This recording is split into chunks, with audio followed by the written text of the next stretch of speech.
Salve, salve, alunos! Chegamos para mais uma aula de História Geral. E dando continuidade, o professor Beto acabou de falar da aula 16.1, que era a Era Vargas, parte 2. Lembram? Gostaram? Aprenderam? Bom, então agora eu chego para fazer aquela revisão de 5 minutos. É isso mesmo. Então, acompanhe comigo, joga na tela e vamos seguir em frente. Bom, na aula abordada agora há pouco pelo professor Beto, ele falava sobre o movimento constitucionalista de 1932. Esse movimento foi aquele episódio que São Paulo não aceitava que Getúlio Vargas ficasse no poder. Lembra? E aí São Paulo então convoca, olha aí a imagem, você tem um dever a cumprir, consulte a sua consciência. Olha a pressão psicológica que os caras estão fazendo. Dizendo que cada cidadão paulistano era obrigado a fazer parte desse movimento. Buscar para si essa responsabilidade de se envolver nessa guerra, nesse conflito. Pois é. Paulistas, então, formaram uma frente única com os partidos democráticos. A intenção era rejeitar Getúlio Vargas no poder. No dia 23 de maio de 1902, alguns estudantes acabaram se envolvendo nesse movimento e eles foram mortos. Pronto. Aí surge a bandeira. O Martins, o Miragaia, o Drauzio e o Camargo foram mortos nesse confronto. E aí ficou o MMDC. Ou seja, em respeito à memória daqueles que iniciaram o conflito ou que morreram por esse conflito, é necessário que você tenha uma consciência e que você também possa fazer parte desse movimento. Para não se indispor novamente com a elite de um Estado que tinha grande poder socioeconômico, o governo federal, Getúlio Vargas, ele convocou eleições para uma Assembleia Nacional Constituinte. Só que é o seguinte, o Getúlio Vargas, ele vai empurrando com a barriga. Ele chega no poder através de um golpe, através desse movimento de 1930. São Paulo não aceita porque Júlio Prestes ganha a eleição, mas não é empossado. Vai haver a morte de João Pessoa, é um álibi, e Getúlio Vargas assume. São Paulo questiona. Passa um ano, passa 2 anos, até que gera o movimento constitucionalista de 1932. E aí, para não se indispor com o Estado de São Paulo, que de fato era o Estado que mais produzia e que mais produz hoje, Getúlio então dizia que ia chamar uma nova eleição. Só que Getúlio era muito inteligente. Ele prepara o terreno para depois chamar a eleição. E aí os cartazes, eles estão à sua espera. Quem é? Martins, o Miragaia, o Drauzio e o Camargo.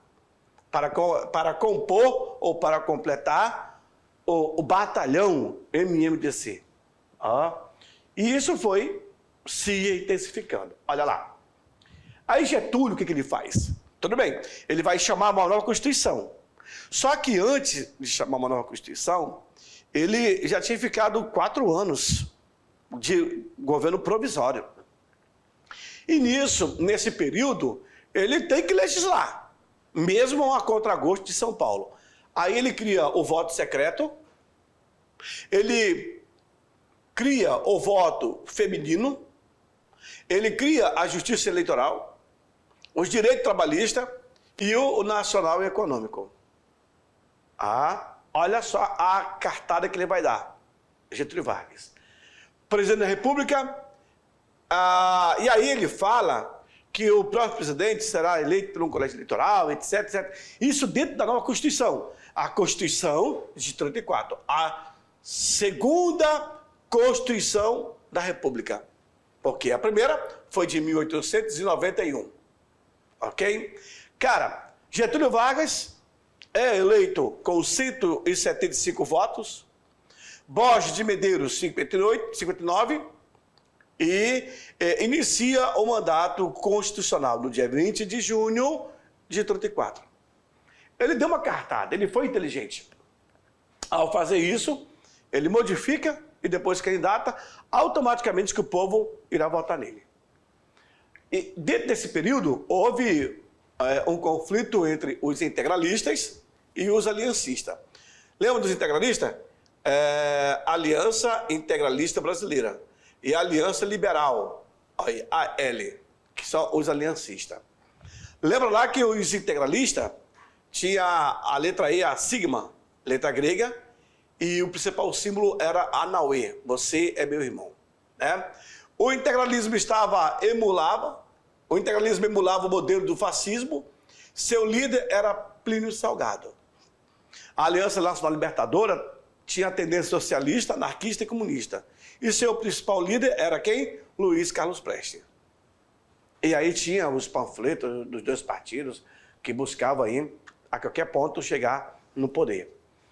Houve a intentona comunista, a Aliança Nacional Libertadora planejava uma revolta militar contra o atual governo. Esse povo, eles acabam sendo muito radicais. Eles acham que para chegar no poder tem que matar, tem que fazer de tudo. Mas tudo isso, senhores, para chegar no poder é para obter as vantagens. Não é para trabalhar pelo povo, não. Esqueçam isso. Ah? Séries de rebeliões em batalhões na cidade de Natal, Recife e Rio de Janeiro passam a ter, porque vai haver esse movimento, achando que deveriam participar do governo, que deveria ser isso. É incrível. O que vai, na verdade, servir de pretexto para a radicalização do regime político no Brasil, em nome do perigo comunista. Então, tudo isso acabava sendo uma preocupação. Vocês imaginem se os camaradas chegassem no poder e, com tudo isso, eles passassem a colocar em prática o que, de fato, eles acabam tendo. Aí não é muito fácil. Bom, nesse caso, senhores, nós temos aí um dos quesitos para a nossa interpretação quanto a esses regimes, que é difícil, é muito difícil, tá bom? Bom, agora é o seguinte, joga na tela, eu vou deixar vocês fazendo essa atividade e daqui a pouco eu volto para fazer a correção. Sai daí não, hein? See you, até breve.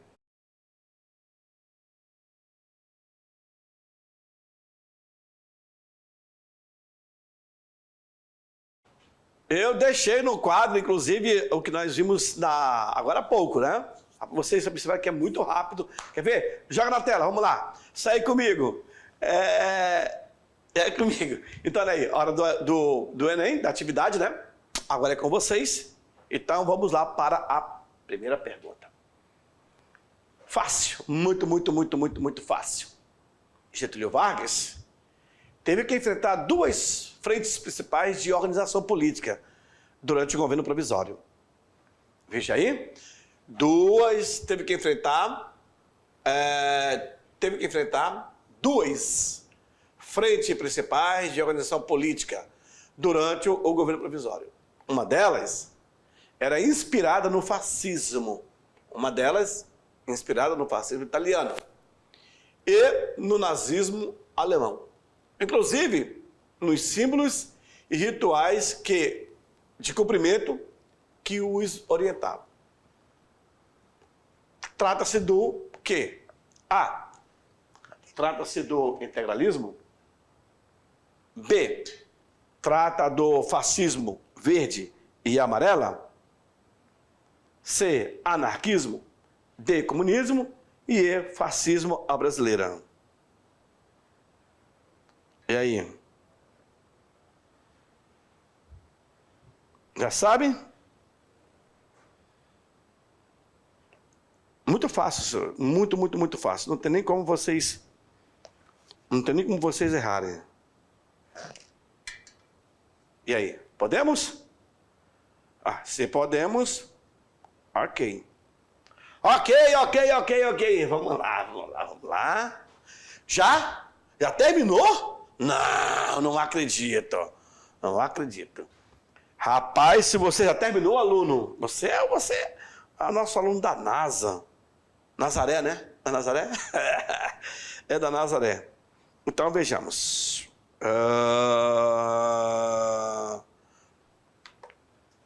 A resposta correta? Não tem. Aluno, não tem como você errar, não, cara. É muito fácil. Integralismo. Não é isso? Getúlio Vargas teve que enfrentar duas frentes principais de organização. Aí, uma delas era inspirada no fascismo italiano e no nazismo alemão. Inclusive nos símbolos e rituais de cumprimento que os orientavam. Tratava de quem? De quem então? Do integralismo. Ah, o fascismo verde e amarelo? Não. Ah, anarquismo? Não. Fascismo brasileira? Não. É o integralismo. Lembra lá do AIB, Ação Integralista Brasileira? Pois é. Plínio Salgado era o principal líder desse grupo. Lembrando que era a favor do governo. E depois passou a ser contra o governo. Porque tentaram dar um golpe. O governo descobre e coloca eles no anonimato. Certinho? Podemos avançar? Próxima questão. Sobre a Revolução Constitucionalista de 1932, indique a alternativa abaixo em que há uma alternativa incorreta. Eu estou pedindo agora o contrário, tá? 5, 4 estão corretas. Uma está errada.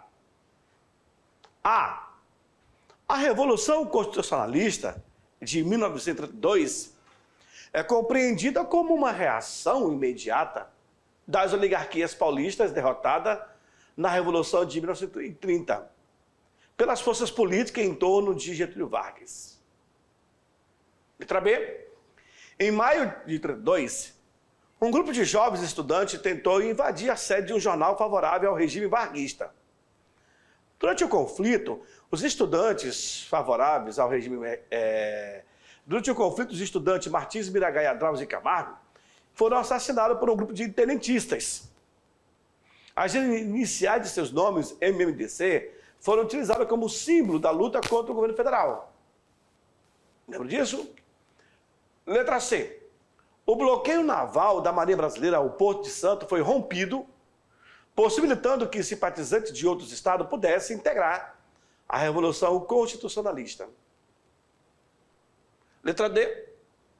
Alguns setores da sociedade paulista formaram a Frente Única Paulista, a FUP, cujos principais lemas eram a constitucionalização do país, a volta do Estado de Direito e a autonomia de São Paulo. Letra E. A Revolução angariou apoio de vários setores da sociedade paulista, como intelectuais, industriais, estudantes e outros estratos da sociedade média, além de políticos ligados à República Velha ou ao Partido Democrático. Certinho? Resposta então correta dessa questão vai ser a letra C. Ou a questão incorreta. A questão errada. Não está pedindo a questão certa. Lembrou do início da leitura da pergunta que eu falei para vocês? Pois é. O bloqueio naval da Marinha Brasileira ao Porto de Santos foi rompido, possibilitando aí que simpatizantes de outros estados pudessem integrar a Revolução Constitucionalista, que é falso essa questão. Hora do Enem? Ok, alguém me diz. Agora vamos para a hora do Enem, agora é com vocês. Olha o tamanho do livro. Ei, é grande, hein? Chega o aluno dorme quando começa a ler essa questão. É uma questão do Marcos Antônio Villa, História da Constituição Brasileira, São Paulo, editora Leia, 2011. Diz o seguinte: a respeito do contexto em que foi concebida a Constituição de 1934, o historiador Marcos Antônio Villa fez as seguintes considerações. O culto do Estado forte é típico do período. Os Estados Unidos não eram mais o modelo. A inspiração vinha da Europa, do totalitarismo. Todos atacavam as ideias liberais, consideradas anacrônicas. o escritor e ex-deputado Afonso Arinos, que anos depois seria um dos mais importantes líderes da União Democrática Nacional e um dos mais enfáticos defensores do liberalismo, escreveu em carta a Getúlio Vargas que o Brasil precisa de um Estado forte. E esse, só os moços que o sentem necessário, poderá criar. Ainda antes da instalação dos trabalhos, e criticando o líder mineiro Antônio Carlos, que foi eleito presidente da Constituinte, disse o que o velho político representava: a rala água com açúcar do liberalismo flor de laranja. Nossa!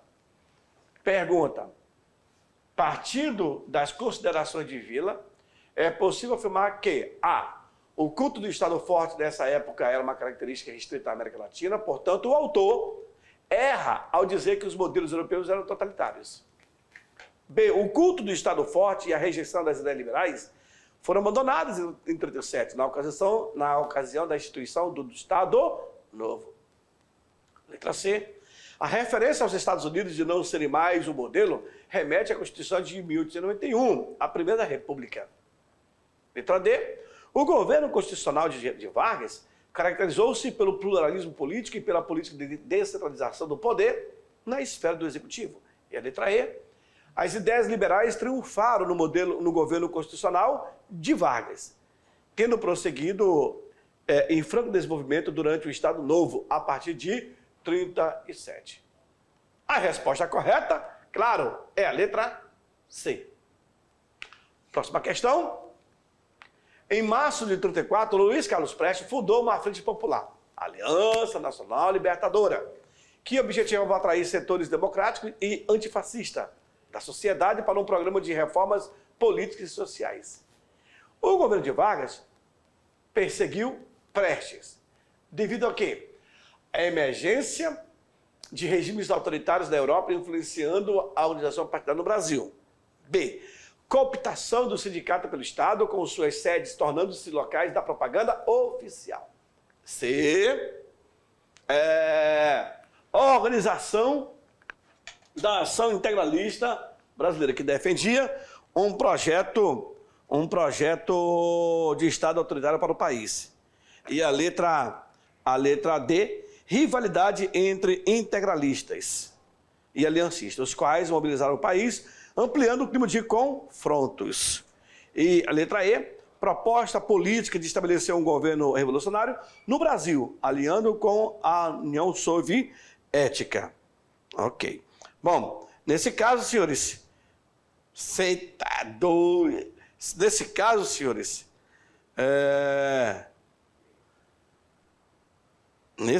nesse caso, senhores, nossa, nesse caso,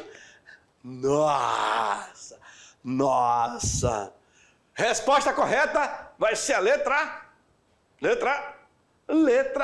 E, garoto. Lembrando que para essa aula, você vai ter ali uma atividade, um pré-requisito para a aula 17, já que essa se trata da aula 16. Primeiros socorros, ensino médio, disponível entre... E aí, vejamos o que... Parabéns, aluno, você tá fera. Ok, então, vem para mim, sumiu. Eu aguardo vocês na próxima aula. Tchau, tchau.